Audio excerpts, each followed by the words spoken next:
গতকাল গিয়েছিলাম আইসিএমবি এর ১৮ ব্যাচের ইফতার মাহফিলে।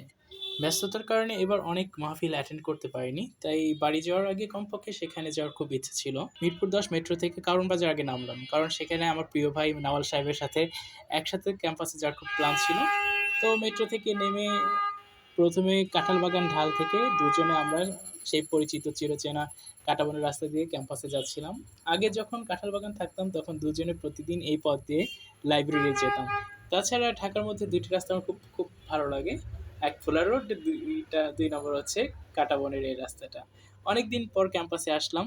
গেট নতুন করে করেছে, দেখতে সুন্দর লাগছে। কিন্তু আগে সামনে অনেক ফুল গাছ ছিল। এগুলো কেটে ফেলেছে, যার কারণে একটু মন খারাপ লেগেছিল অনেকটাই। যাই হোক, অডিটোরিয়ামে দোয়া মাহফিলের আয়োজন করা ছিল। আগে তার আগে ইসলামী সংগীত, কোরআন তেলাওয়াত আর কুইজের মাধ্যমে ছোটখাটো একটা প্রাণবন্ত ছোট একটা অনুষ্ঠান উপভোগ করলাম।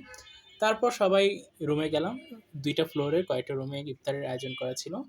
আমরা ফাঁকা জায়গায় বসে পড়লাম। ইফতারের মেনু তো মাশাআল্লাহ সুন্দর ছিল। যেগুলো আসলে ইফতারে সাধারণত থাকে সেগুলোই ছিল। আর তারপর সবাই মিলে একটু কথাবার্তা, দেখা সাক্ষাৎ হওয়া অনেকদিন পর, যেহেতু ক্যাম্পাসে গিয়েছিলাম। সবার সাথে হাই হ্যালো, দেখা সাক্ষাৎ, কি অবস্থা সবকিছু কথাবার্তা বলে তারপর আমরা যেখানে চা খাই সেই চায়ের দোকানে চাটা খেয়ে আবার সেই ক্যাম্পাসকে বিদায় দিতে হলো। তো সবাই ভালো থাকুক।